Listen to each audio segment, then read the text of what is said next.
प्रेत लोक कहानी दहशत की। गांव से बाहर जाती सड़क के बीचों बीच आधी मिट्टी में दफन चिथड़ों में बटी एक लाश लोगों के जहन में एक नया खौफ लेकर आई थी। इस लाश के हालात बेहद ही घिनौने मंजर को पेश कर रहे थे। बुरी तरह से नोचे हुए इस बेजान जिस्म में जगह जगह से अंतड़ियां सड़क की मिट्टी में लिपटी नजर आ रही थी। चेहरे पर खंजर नुमा खरोंचों के ऐसे नुकीले निशान थे जो चेहरे की पहचान मिटा रहे थे। आखिर ये कौन सी नई आफत थी जो इस गांव की धरती पर दहशत की दस्तक देने आई थी। जल्द ही लाश के जिस्म पर लिपटे कपड़े और आसपास मौजूद सुरागों ने मिलकर इस लावारिस लाश की पहचान कर ली। ये लाश थी प्रिया के बाबा रजनी की। रजनी गांव का मछुआरा था। इस वारदात ने लोगों के जहन में एक खौफ को पनाह दे दी। दिन ढलने के साथ ही लोग अपनी चार दीवारी में कैद होने लगे। शाम के साए जैसे ही अपने उफान पर चढ़ने लगे, लोग फौरन हरकत में आते और किसी भी सूरत हाल में अपने आशियाने से फासला करने पर परहेज करने लगते।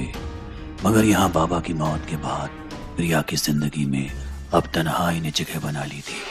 वो अक्सर घर में अकेले बैठकर रोया करती, सीने से तकिया चिपकाकर अपनी दर्द भरी चीख को अंदर ही अंदर घोट लिया करती। प्रिया अब अकेली थी और शायद उसे अपनी पूरी उम्र इसी गुमनामी में काटनी थी। फिलहाल यही उसकी जिंदगी की जिंदा हकीकत थी। प्रिया दिन भर चंद पैसों के लिए दूसरों के घरों में काम करती और रात को मुश्किल से नसीब हुई एक वक्त की रोटी को पेट में उतार कर सो जाती।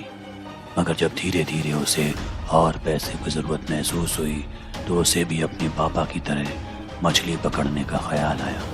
मगर दिन में उसके पास इस काम के लिए बिल्कुल समय नहीं होता और रात तो वैसे भी गांव में पसरी दहशत का शिकार थी।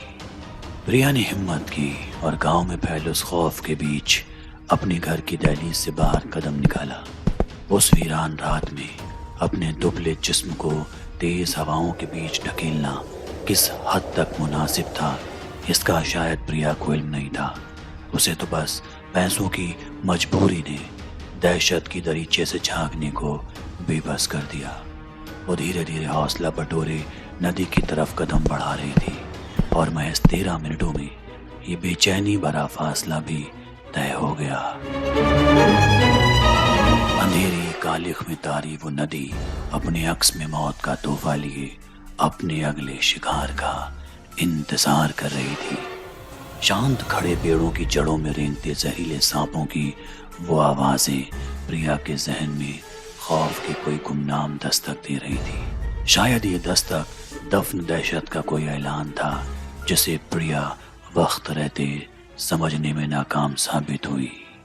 काली रात के खौफ में डूबी इस कश्मकश में प्रिया के सूखे गले को पानी की तलब लगी। इस वक्त प्यास बुझाने का इकलौता जरिया वो नदी ही थी। प्रिया ने गर्दन झुकाकर अपने हाथ नदी के पानी के अंदर डाले ही थे कि तभी उसकी नजर ने एक ऐसा खौफनाक मंजर कैद किया जिसे देखकर वो बुरी तरह घबरा गई। दरअसल पानी के अंदर उसके बाबा की परछाई नजर आ रही थी। हूबहू उसी हालात में जिसमें उनका मरा हुआ जिस्म बरामद हुआ था। वही बुरी तरह नोचा चेहरा और पानी में तैरती अंतड़ियां। प्रिया इसके लिए बिल्कुल तैयार ना थी। इतने वाक़ये के दरमियान वो पहली दफा सीधे तौर पर खौफ की चश्मदीद बनी थी। उसका जहन इस मंजर को बर्दाश्त नहीं कर सका और हलक से एक बेहद ही दर्दनाक चीख निकली।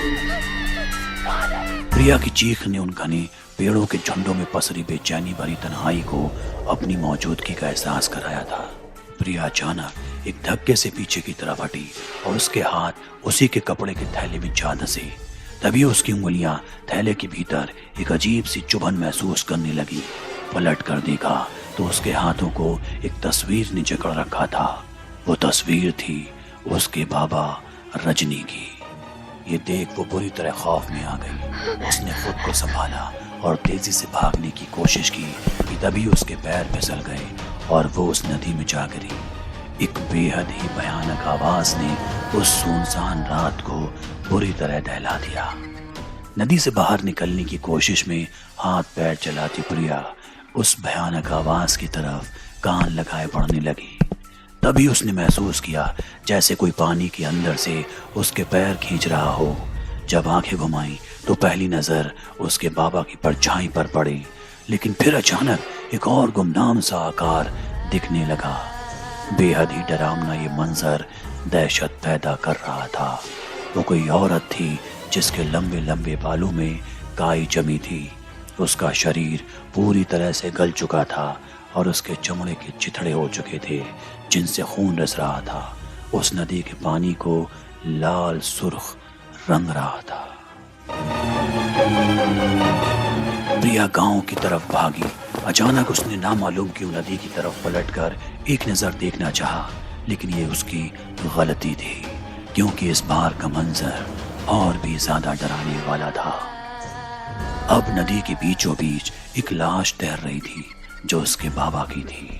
وہ نہیں جانتی تھی اس کے ساتھ کیا ہو رہا ہے، بس اسے اتنا سمجھ آ گیا تھا کہ اگر یہاں سے زندہ واپس لوٹنا ہے تو جلد سے جلد اس جگہ سے دور جانا ہوگا، اور وہ تیز قدموں سے گاؤں کی طرف بھاگ نکلی۔ گاؤں پہنچ کر وہ زور زور سے رونے لگی۔ اس کی آواز سن کر آس پڑوس والے موقع پر اکٹھا ہو گئے۔ جب اس سے پوچھا تو اس نے اپنے ساتھ ہوئے ایک ایک واقعے کو خوفناک طریقے سے بیان کیا، جسے سن کر گاؤں والے بھی حیرت میں پڑ گئے۔ تبھی ان میں سے ایک شخص اپنی نظریں نیچے جھکائے بھیڑ سے باہر آیا اور پورے گاؤں والوں کے سامنے گھٹنوں پر جھک کر معافی مانگنے لگا۔ جب لوگوں نے کارن پوچھا تو اس نے ایک بے حد ہی گھناؤنی کہانی کا خلاصہ کیا۔ اس آدمی نے بتایا کہ وہ عورت اور کوئی نہیں بلکہ گاؤں کی ایک لڑکی سیما تھی، جسے ابھی تک مانا جا رہا تھا کہ وہ اپنے پریمی کے ساتھ فرار ہو گئی ہے۔ یہ شخص اکثر سیما کو رات کے وقت ندی کنارے لے جا کر اس سے شاریرک سمبند بناتا۔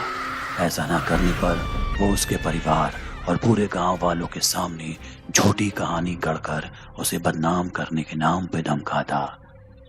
ایک بار جب سیما رات کے وقت اس شخص کی اس حرکت کا وروध کر رہی تھی تو اس نے اسے پانی میں ڈبو کر موت کے گھاٹ اتار دیا۔ یہ پورا واقعہ پریا کے بابا رجنی نے دیکھ لیا، کیونکہ وہ اس وقت ندی کنارے مچھلی پکڑ رہا تھا۔ مگر اس شخص نے پیسے کے نام پر رجنی کی بولتی بند کر دی۔ مگر کچھ دن پہلے رجنی پھر سے پیسے کی مانگ کرنے لگا، اور مانگ پوری نہ ہونے پر وہ پوری واردات کو پولیس کو اور گاؤں والوں کو بتانے کی دھمکی دینے لگا، جس سے اسے غصہ آ گیا اور اس نے پریا کے بابا رجنی کو بے دردی سے موت کے گھاٹ اتار دیا اور لاش گاؤں سے باہر جاتی سڑک پر پھینک دی۔ اب پریا کو سمجھ آ چکا تھا کہ کیوں اس کے بابا اسے ندی میں دکھائی دے رہے تھے۔